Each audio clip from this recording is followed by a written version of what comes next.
Welcome to next exam. आज है 9 मार्च 2022 और 9 मार्च 2022 से करंट अफेयर्स के जितने भी इंपॉर्टेंट क्वेश्चन बन सकते हैं सारे हम इस वीडियो में डिस्कस करेंगे और हर क्वेश्चन से रिलेटेड इंपॉर्टेंट फैक्ट भी मैं आपको बताऊंगा। तो आप पूरा वीडियो बहुत ध्यान से देखिए। लास्ट में मैं आपसे क्वेश्चन भी पूछूंगा, उसका आंसर आपको कमेंट बॉक्स में बताना है। आज की इस वीडियो की पीडीएफ फाइल आप इस वीडियो के डिस्क्रिप्शन से डाउनलोड कर सकते हैं। पीडीएफ आप हमारे टेलीग्राम ग्रुप से भी डाउनलोड कर सकते हैं। टेलीग्राम ग्रुप पर आपको सारी पीडीएफ एक साथ मिल जाएंगी और टेलीग्राम ग्रुप का लिंक मैंने इस वीडियो के डिस्क्रिप्शन में दे दिया है, तो आप उस लिंक पर क्लिक करके टेलीग्राम ग्रुप ज्वाइन कर सकते हैं। तो चलिए स्टार्ट करते हैं। पहला क्वेश्चन है, हाल ही में अंतर्राष्ट्रीय महिला दिवस कब मनाया गया है? तो अभी 8 मार्च को अंतर्राष्ट्रीय महिला दिवस मनाया गया। तो इस क्वेश्चन का बी ऑप्शन सही है। अब तुरंत माइंड में क्लिक करना चाहिए कि ये अंतर्राष्ट्रीय महिला दिवस मनाया क्यों जाता है। तो महिलाओं की सामाजिक, आर्थिक, सांस्कृतिक और राजनीतिक उपलब्धियों का जश्न मनाने के लिए हर साल 8 मार्च को ये अंतर्राष्ट्रीय महिला दिवस यानी कि इंटरनेशनल विमेंस डे मनाया जाता है। अच्छा, इस बार के इंटरनेशनल विमेंस डे की थीम क्या है? Gender equality today for a sustainable tomorrow. क्या है? Gender equality today for a sustainable tomorrow. अब ये इंपोर्टेंट डे वाला क्वेश्चन है। तो 7 मार्च को क्या मनाया गया था? जन औषधि दिवस। 6 मार्च को सीआईएसएफ ने अपना 53वां स्थापना दिवस मनाया था। 4 मार्च को राष्ट्रीय सुरक्षा दिवस मनाया गया। 3 मार्च को विश्व वन्यजीव दिवस और विश्व श्रवण दिवस मनाया गया। 2 मार्च को सिविल लेखा दिवस मनाया गया। 1 मार्च को विश्व नागरिक सुरक्षा दिवस और शून्य भेदभाव दिवस मनाया गया। तो ये अभी तक के मार्च के इंपोर्टेंट डे हैं, ये आपको याद रखने हैं। अच्छा, जब भी कोई भी इंपोर्टेंट डे आए आप उस मंथ के सारे इंपोर्टेंट डे बिल्कुल सीक्वेंस में रिवाइज किया करो। यही एक सबसे अच्छा तरीका है इंपोर्टेंट डे को याद करने का। अदरवाइज इनको याद करना थोड़ा सा मुश्किल हो जाता है। तो ये हैबिट आप बना लो, जब भी कोई इंपोर्टेंट डे आए आप उस मंथ के सारे इंपोर्टेंट डे बिल्कुल सीक्वेंस में रिवाइज करो। अच्छा, आज की इस वीडियो का हम टारगेट रखते हैं 40,000 लाइक का। तो अगर ये वीडियो आपको अच्छा लगता है, हेल्पफुल लगता है, तब आप इस वीडियो को लाइक और शेयर जरूर किया करो। और मैं आपको भी बोलता हूँ, डेली मॉर्निंग मोड का सबसे पहले अपने लिए टारगेट फिक्स करो। चाहे छोटा सा ही टारगेट फिक्स करो, लेकिन डेली मॉर्निंग मोड कर सबसे पहले अपने लिए टारगेट फिक्स करो और फिर अपना पूरा दिन उस टारगेट को अचीव करने में लगा दो। आपकी लाइफ ऑटोमेटिकली अच्छी हो जाएगी। नेक्स्ट क्वेश्चन है, हाल ही में किस देश ने फेसबुक पर पूर्ण प्रतिबंध लगा दिया है? तो अभी रूस ने फेसबुक पर पूर्ण प्रतिबंध लगा दिया। तो इस क्वेश्चन का सी ऑप्शन सही है। फेसबुक पर रूसी मीडिया के साथ भेदभाव करने का आरोप लगाकर रूस ने फेसबुक पर पूर्ण प्रतिबंध लगा दिया है। अच्छा, अभी यूरोपीय देशों ने रसिया पर स्विफ्ट का बैन लगाया है। अब कई स्टूडेंट ने मेरे से ये पूछा कि स्विफ्ट क्या होता है, तो इसके बारे में मैंने पूरा अलग से एक ऑडियो बना दिया है। उस ऑडियो को आप सुन लीजिए। ये स्विफ्ट इंपोर्टेंट है, इसके बारे में आपको पता होना चाहिए। इससे रसिया को इकोनॉमिक पॉइंट ऑफ व्यू से बहुत ज्यादा लॉस होने वाला है। तो यूरोपीय कंट्रियों ने स्विफ्ट बैन कर दिया है रसिया में। ये बेसिकली क्या होता है? इंटरनेशनल लेन देन के लिए होता है। इसके बारे में पूरा डिटेल में मैंने उस ऑडियो में बताया हुआ है। नीचे डिस्क्रिप्शन में ऑडियो रिवीजन के नाम से एक लिंक दिया है। आप उस लिंक पर जब क्लिक करोगे तो खबरी ऐप पर आपको मेरी एक प्रोफाइल मिलेगी। वहां पे फॉलो का ऑप्शन आएगा, आप उस पर क्लिक करके मुझे फॉलो कर लीजिए, जिससे कि आपको सभी इंपोर्टेंट टॉपिक्स की ऑडियोज मिलती रहे। अब रूस ने फेसबुक पर प्रतिबंध लगाया है, तो ये है मैप में रूस। रूस की कैपिटल क्या है? मॉस्को। रूस की करेंसी क्या है? Russian rouble. और रूस के प्रेजेंट टाइम पे प्रेसिडेंट कौन है? Vladimir Putin. अच्छा, रूस के प्रेजेंट टाइम पे प्राइम मिनिस्टर कौन है? मिखाइल मित्सुतिन। अभी अंतर्राष्ट्रीय जूडो महासंघ ने रूस के राष्ट्रपति को अध्यक्ष पद से निलंबित कर दिया। इंटरनेशनल ओलंपिक कमेटी ने रूस के राष्ट्रपति से शीर्ष ओलंपिक सम्मान वापस ले लिया है। रूस ने दुनिया के सबसे बड़े विमान मारिया को तबाह कर दिया है। ये सब क्यों हुआ है? रसिया यूक्रेन युद्ध की वजह से हुआ है। रूस पर अलग अलग तरह के प्रतिबंध लगे हैं, जिसमें से ये स्विफ्ट सबसे ज्यादा इंपोर्टेंट है। इसके बारे में आपको पता होना चाहिए। मैं बार बार बोल रहा हूं, स्विफ्ट के बारे में आपको पता होना चाहिए। स्विफ्ट एक तरह का कोड भी होता है। तो पूरा ऑडियो आप ध्यान से सुनना। अच्छा, अभी बाडा की रिपोर्ट के अनुसार डोपिंग रोधी नियमों का उल्लंघन करने में रूस टॉप पर रहा। इंद्र एक्सरसाइज इंडिया और रसिया के बीच होती है। माउंट एल्बरस ये यूरोप का सबसे ऊंचा पहाड़ है। बैकाल झील ये रूस में है और उरल के पहाड़ भी रूस में है। रूस में लीडर ऑफ अपोजिशन है अलेक्सी नवेल्नी। इनको कई बार मारने की कोशिश की गई। इस बार इनको सखारोव पुरस्कार से सम्मानित किया गया है। जिरकॉन मिसाइल का सफलतापूर्वक परीक्षण रसिया ने किया है। और रूस में भारत के राजदूत कौन है? डीवी वेंकटेश वर्मा। कौन है? DV Venkatesh Varma. Next question है, हाल ही में पुणे में छत्रपति शिवाजी महाराज की प्रतिमा का अनावरण किसने किया है? तो प्रधानमंत्री नरेंद्र मोदी ने अभी पुणे में छत्रपति शिवाजी महाराज की प्रतिमा का अनावरण किया। तो इस क्वेश्चन का बी ऑप्शन सही है। इस प्रतिमा का अनावरण किया है प्रधानमंत्री नरेंद्र मोदी ने। और कहां पे किया है? पुणे में किया है। इस प्रतिमा की ऊंचाई 9.5 फीट है और इसका वजन है 1850 किलोग्राम और ये गन मेटल की बनी हुई प्रतिमा है। अच्छा, पुणे का नाम सुन के कुछ याद आता है? पुणे में एक स्टेडियम है, उसका नाम बदल के अभी नीरज चोपड़ा के नाम पर रखा गया था।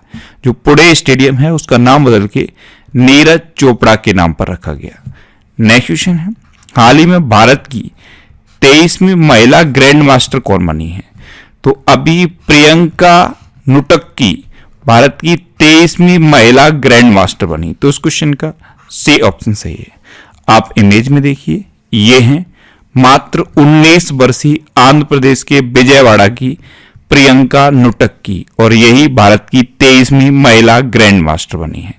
अब ग्रैंड मास्टर की बात है तो अभी 72 में शतरंज ग्रैंड मास्टर कौन बने थे? मित्रवा गुहा, ये कोलकाता के थे। 71 में शतरंज ग्रैंड मास्टर संकल्प गुप्ता बने थे, ये महाराष्ट्र के थे। 70 में शतरंज ग्रैंड मास्टर बने थे आर राजा ऋत्विक, ये तेलंगाना के थे। 69 में शतरंज ग्रैंड मास्टर बने थे हर्षित राजा, ये पुणे के थे। 68 में शतरंज ग्रैंड मास्टर अर्जुन कल्याण बने थे, ये तमिलनाडु के थे। 67 में शतरंज ग्रैंड मास्टर लियोन मेंडोक बने थे, ये गोवा के थे। और 66 में शतरंज ग्रैंड मास्टर बने थे आकाश, ये भी तमिलनाडु के थे। तो ये अभी रिसेंट ग्रैंड मास्टर बने हैं, ये आपको याद रखना है। और अब भारत की 23वीं महिला ग्रैंड मास्टर बन गई हैं प्रियंका नुटक्की। नेक्स्ट क्वेश्चन है, हाल ही में आरबीआई ने फीचर फोन के लिए कौन सा यूपीआई आधारित पेमेंट प्रोडक्ट लॉन्च किया है? तो यूपीआई 123 पे नाम से एक यूपीआई आधारित पेमेंट प्रोडक्ट लॉन्च कर दिया है आरबीआई ने। तो इस क्वेश्चन का बी ऑप्शन सही है। जो फीचर फोन होते हैं उनसे भी अब आप यूपीआई के थ्रू पेमेंट कर पाओगे। इसमें स्कैन एंड पे के ऑप्शन के अलावा सारे तरह के पेमेंट आप कर पाओगे। तो इस प्रोडक्ट का नाम क्या दिया है आरबीआई ने? यूपीआई 123 पे। अच्छा, एक अनुमान है कि अभी भी भारत में 40 करोड़ फीचर फोन हैं और इन्हीं फीचर फोन के लिए आरबीआई ने यह प्रोडक्ट लॉन्च किया है। अब आरबीआई यानी कि रिजर्व बैंक ऑफ इंडिया, इसकी स्थापना कब हुई? 1 अप्रैल 1935 को। इसका हेडक्वार्टर कहां पे है? मुंबई में। और इसके प्रेजेंट टाइम पे गवर्नर कौन है? शक्तिकांत दास। नेक्स्ट क्वेश्चन है, हाल ही में कौन सा देश एफएटीएफ की ग्रे लिस्ट में शामिल हुआ है? तो पाकिस्तान फिर से एफएटीएफ की ग्रे लिस्ट में शामिल हो गया। तो इस क्वेश्चन का ए ऑप्शन सही है। अच्छा, माइंड में क्लिक किया कि ग्रे लिस्ट का क्या मतलब होता है? तो जो एफएटीएफ की ग्रे लिस्ट होती है इसमें ऐसे देशों को शामिल किया जाता है जो मनी लॉन्ड्रिंग और टेरर फंडिंग को रोकने में असमर्थ रहते हैं। ग्लोबल मनी लॉन्ड्रिंग और टेरर फंडिंग, जो टेररिस्ट को फंडिंग होती है उसको रोकने में जो देश असमर्थ रहते हैं उन्हें एफएटीएफ अपनी ग्रे लिस्ट में शामिल करता है। अभी एक देश को शामिल किया था, उसका नाम क्या है? यूएई। यूएई को अभी रिसेंटली एफएटीएफ ने अपनी ग्रे लिस्ट में शामिल किया था। पाकिस्तान तो पहले से ही ग्रे लिस्ट में था, अब फिर से इसे ग्रे लिस्ट में ही रख दिया है एफएटीएफ ने। अब एफएटीएफ यानी कि फाइनेंशियल एक्शन टास्क फोर्स, इसकी स्थापना कब हुई? 1989 में। इसका हेडक्वार्टर कहां पे है? पेरिस में। और इसके प्रेजेंट टाइम पे प्रेसिडेंट कौन है? Marcus player. कौन है? Marcus player. नेक्स्ट क्वेश्चन है, हाल ही में किस देश ने टोही उपग्रह प्रणाली का परीक्षण किया है? तो अभी उत्तर कोरिया यानी कि नॉर्थ कोरिया ने टोही उपग्रह प्रणाली का परीक्षण किया। तो इस क्वेश्चन का सी ऑप्शन सही है। अब नॉर्थ कोरिया ने किया, तो आप मैप में ध्यान से देखिए, जो आपको ऊपर की तरफ दिख रहा है यही है नॉर्थ कोरिया। नॉर्थ कोरिया की कैपिटल क्या है? पेंगयोंग। नॉर्थ कोरिया की करेंसी क्या है? North Korean von. और नॉर्थ कोरिया के प्रेजेंट टाइम पे तानाशाह कौन है? Kim Jong Un. कौन है? Kim Jong Un. इस मैप से क्वेश्चन बनता है कि नॉर्थ कोरिया और साउथ कोरिया को डिवाइड करने वाली लाइन को क्या कहते हैं? तो नॉर्थ कोरिया और साउथ कोरिया को डिवाइड करने वाली लाइन को 38th पैरेलल कहते हैं। नेक्स्ट क्वेश्चन है, किस राज्य सरकार ने नान मुद्द लवन योजना शुरू की है? तो नान मुद्द लवन योजना ये अभी तमिलनाडु सरकार ने शुरू की। तो इस क्वेश्चन का बे ऑप्शन सही है। अब ये क्या है नान मुद्द लवन योजना? तो ये युवाओं के कौशल के लिए है और तमिलनाडु सरकार ने इसे शुरू किया है। तो ये है मैप में तमिलनाडु। तमिलनाडु की कैपिटल क्या है? चेन्नई। तमिलनाडु के चीफ मिनिस्टर कौन है? M.K. स्टालिन। और तमिलनाडु की गवर्नर कौन है? R.N. रवि। अभी समुद्री जीवों के संरक्षण के लिए मरीन एलिट फोर्स का गठन किया है तमिलनाडु ने। तमिलनाडु में जलीकट्टू का आयोजन किया जाता है। जलीकट्टू त्योहार ये तमिलनाडु में आयोजित होता है। तमिलनाडु में सत्यमंगलम टाइगर रिजर्व है, ये अभी मोस्ट इंपोर्टेंट है। सत्यमंगलम टाइगर रिजर्व, इसे अभी TX2 पुरस्कार मिला है। TX2 पुरस्कार, यहाँ पे बाघों की आबादी दोगुना हो गई है इसलिए इसे TX2 पुरस्कार मिला है। अच्छा, आदिपुरम त्योहार ये तमिलनाडु में मनाया गया। तमिलनाडु में ऊटी झील है, बेरिजाम झील है, कोडाइकनाल झील है और चेंबर ममक्कल झील भी तमिलनाडु में है। पूरे देश में मछली के उत्पादन के मामले में तमिलनाडु टॉप पर है। ध्यान रखना, पहले गुजरात टॉप पर था लेकिन अब गुजरात दूसरे नंबर पे है और तमिलनाडु पहले नंबर पे है। तमिल थाई बजतू को अपना राजकीय गीत घोषित किया है तमिलनाडु ने। नेक्स्ट क्वेश्चन है, हाल ही में माइक्रोसॉफ्ट कहां भारत का सबसे बड़ा डेटा सेंटर क्षेत्र स्थापित करेगा? तो अभी माइक्रोसॉफ्ट हैदराबाद में भारत का सबसे बड़ा डेटा सेंटर क्षेत्र स्थापित करेगा। तो इस क्वेश्चन का ए ऑप्शन सही है। अब माइक्रोसॉफ्ट स्थापित करेगा, तो माइक्रोसॉफ्ट की स्थापना कब हुई? 1975 में। इसका हेडक्वार्टर कहां पे है? वॉशिंगटन DC में। और इसके प्रेजेंट टाइम पे CEO कौन है? सत्या नडेला। नेक्स्ट क्वेश्चन है, हाल ही में स्कूल हेल्थ क्लिनिक्स का उद्घाटन कहां किया गया है? तो अभी दिल्ली में स्कूल हेल्थ क्लिनिक्स का उद्घाटन किया गया। तो इस क्वेश्चन का बी ऑप्शन सही है। दिल्ली के चीफ मिनिस्टर अरविंद केजरीवाल और deputy chief minister Manish Sisodia ने मिलकर अभी दिल्ली के 20 स्कूलों में स्कूल हेल्थ क्लिनिक्स का उद्घाटन किया है। ये छात्रों के इंडिविजुअल चेकअप और परामर्श के लिए हैं स्कूल हेल्थ क्लिनिक्स। अब दिल्ली में इनका उद्घाटन किया गया। तो अभी ई कचरे से निपटने के लिए देश के पहले ई वेस्ट इको पार्क को मंजूरी दिल्ली में की गई। दिल्ली पुलिस ने अपना पहला पॉडकास्ट किस्सा खाकी का लॉन्च किया है। प्रतियोगी परीक्षाओं की तैयारी कर रहे छात्रों के लिए जय भीम मुख्यमंत्री प्रतिभा विकास योजना दिल्ली में शुरू की गई। रेड लाइट ऑन गाड़ी ऑफ पहल ये दिल्ली में शुरू हुई है। देश के पहले स्मोक टावर का उद्घाटन अभी दिल्ली में हुआ है। नेक्स्ट क्वेश्चन है, हाल ही में इंडिया ग्लोबल फोरम का वार्षिक शिखर सम्मेलन कहां आयोजित हुआ है? तो अभी बेंगलुरु में इंडिया ग्लोबल फोरम का वार्षिक शिखर सम्मेलन आयोजित हुआ, यानी कि इस क्वेश्चन का सी ऑप्शन सही है। नेक्स्ट क्वेश्चन है, किस देश के पूर्व राष्ट्रपति रफीक तरार का 92 वर्ष की उम्र में निधन हुआ है? तो रफीक तरार ये पाकिस्तान के पूर्व राष्ट्रपति थे और अभी 92 वर्ष की उम्र में इनका निधन हो गया। तो इस क्वेश्चन का बी ऑप्शन सही है। आप इमेज में देखिए, ये थे रफीक तरार। ये 1997 से 2001 तक पाकिस्तान के राष्ट्रपति रहे थे और अभी 92 वर्ष की उम्र में इनका निधन हो गया है। अब ये पाकिस्तान के पूर्व राष्ट्रपति थे। तो ये है मैप में पाकिस्तान। पाकिस्तान की कैपिटल क्या है? इस्लामाबाद। पाकिस्तान की करेंसी क्या है? पाकिस्तानी रुपया। पाकिस्तान के प्रेजेंट टाइम पे प्राइम मिनिस्टर कौन है? क्रिकेटर इमरान खान। और पाकिस्तान के प्रेजेंट टाइम पे प्रेसिडेंट कौन है? आरिफ अलवी। अच्छा, इंडिया और पाकिस्तान को डिवाइड करने वाली लाइन को क्या कहते हैं? Red Cliff line. ऐसे ही पाकिस्तान और अफगानिस्तान को डिवाइड करने वाली लाइन को डूरंड लाइन कहते हैं। इंडिया और चाइना को डिवाइड करने वाली लाइन को मैकमोहन लाइन कहते हैं। यूएस और कनाडा को डिवाइड करने वाली लाइन को 49th पैरेलल कहते हैं। और नॉर्थ कोरिया और साउथ कोरिया को डिवाइड करने वाली लाइन को 38th पैरेलल कहते हैं। तो ये कुछ इंपॉर्टेंट डिवाइडिंग लाइन है, ये आपको याद रखनी है। नेक्स्ट क्वेश्चन है, हाल ही में पूसा कृषि विज्ञान मेला 2022 कहां आयोजित किया जाएगा? तो अभी 9 मार्च से यानी कि आज से शुरू होगा ये पूसा कृषि विज्ञान मेला 2022। ये नई दिल्ली में आयोजित किया जाएगा। तो इस क्वेश्चन का सी ऑप्शन सही है। नेक्स्ट क्वेश्चन है, हाल ही में RIL यानी कि रिलायंस इंडिया लिमिटेड ने भारत का सबसे बड़ा व्यापार और सांस्कृतिक केंद्र कहां खोला है?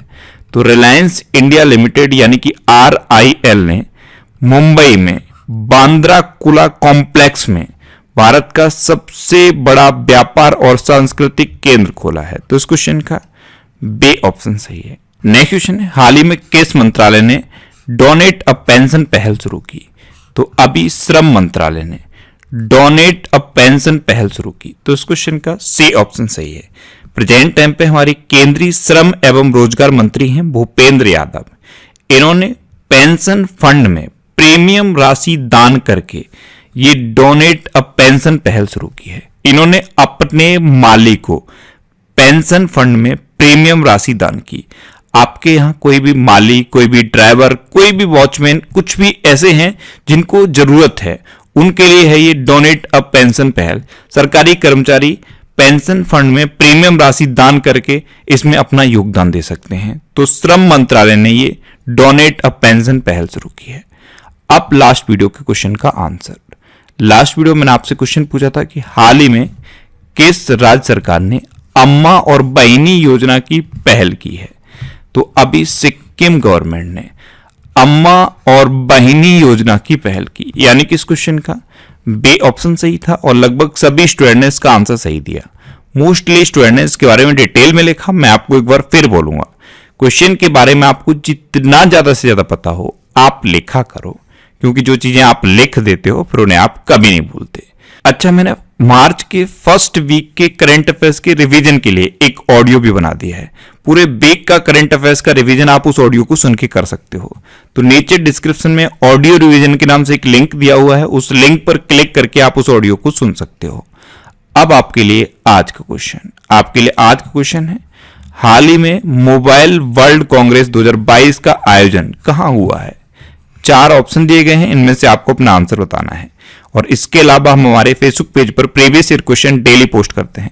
तो आप फेसबुक पर नेक्स्ट एग्जाम सर्च करके हमारा फेसबुक पेज ज्वाइन कर सकते हैं, क्योंकि प्रीवियस ईयर क्वेश्चन आपको बहुत हेल्प करते हैं। अगर आपको किसी क्वेश्चन में कोई डाउट होता है या आपको अपने करियर से रिलेटेड भी कोई प्रॉब्लम है, तो आप इंस्टाग्राम पे इंद्रेश RC INDRESH इंस्टाग्राम पे इंद्रेश RC सर्च करके आप मेरे साथ जुड़ सकते हैं और कोई भी डाउट, कोई भी confusion without any hesitation discuss कर सकते हैं। अच्छा, आज के इस वीडियो का आप टारगेट जरूर याद रखना। आज के इस वीडियो का टारगेट है 40 लाइक का। तो अगर ये वीडियो आपको अच्छा लगता है, हेल्पफुल लगता है, तब आप इस वीडियो को लाइक और शेयर जरूर किया करो। और आपके पास जो भी स्टडी रिलेटेड व्हाट्सएप और फेसबुक ग्रुप हैं, उनमें आप इस वीडियो को शेयर जरूर कर दिया करो। तो ये था आज का हमारा करंट अफेयर्स का वीडियो। आपको ये वीडियो कैसा लगा प्लीज कमेंट बॉक्स में जरूर बताना। और अगर अभी तक भी आपने हमारे इस चैनल को सब्सक्राइब नहीं किया है तो इसे आप सब्सक्राइब जरूर कर लीजिए। आपको इस चैनल से निश्चित ही मदद मिलेगी। जब भी आप इसे सब्सक्राइब करेंगे तो बराबर में एक बेल आइकन बन के आएगा, आप उस बेल आइकन पर जरूर क्लिक कर लें, जिससे कि आपको डेली मॉर्निंग में करंट अफेयर्स की वीडियो मिलती रहे। Next exam always with you. Thanks for watching.